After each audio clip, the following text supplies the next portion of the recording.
Sir இந்தாங்க நீங்க order பண்ண ஃப்ரெஞ்ச் ஃப்ரைஸும் காரமான சாஸும். காரமான சாஸும் ஃப்ரெஞ்சு ஃப்ரைஸுமா? இல்லைடா திருநெல்வேலிக்காரன், இல்லை எல்லா உணவுமே உரப்பு சாப்பிடுவோம். எங்கள் அம்மா எனக்கு 2 வயசுலேருந்து சோத்தில் வத்தப்படியே தான் கலந்து தந்தா, அதைத்தான் தின்னேன்.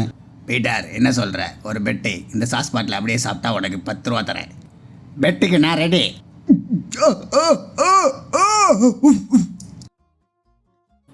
இது செமையா இருக்கு. இனிமேல் எல்லாருக்கிட்டையும் நான் முட்டாள்தனமான வேலையை பண்ணி 10 ரூபா சம்பாதிக்க போகிறேன். காய்ஸ் இப்போ நான் 10 ரூபா கொடுத்தா என்ன வேணா செய்வேன். உங்களுக்கு ஏதாவது பண்ணணுமா? ஒரு மாதமாக ஜட்டியை துவைக்காமல் போட்டிருந்தீங்கன்னா உனக்கு 10 ரூபா தரேன். முதல்ல காசு அப்புறம் பேசு. ஆக்சுவலாக எக்ஸ்ட்ரா 10 ரூபா தரணும். நான் 2 மாதமாக துவைக்காமல் போட்டு 50 ரூபாய் வச்சுக்க. முதல்ல கழட்டி தொலை. நான் கலெக்ட் அது வர மாட்டேங்குது. ஹேய் பீட்டர், உனக்கு இன்னொரு 10 ரூபா சம்பாதிக்கணுமா? கண்டிப்பா. இந்த 10 ரூபா எனக்கு உன் முதுகு தண்டில் உள்ள 4வது எலும்பு வேணும். அப்படின்னா இப்போ பீட்டர் நீ ஜோவா மாறிட்ட, அப்புறம் ஜோ நீ பீட்டரா மாறிட்ட. அதனால இனிமேல் நீ தான் 10 ரூபா கொடுத்தா எதனாலும் பண்ணணும். ஓகே. எனக்கு ஒரு ஆசை. ஏய் ஜோவோட நாடியை 10 ரூபா கொடுத்து வாங்கிட்டேன்.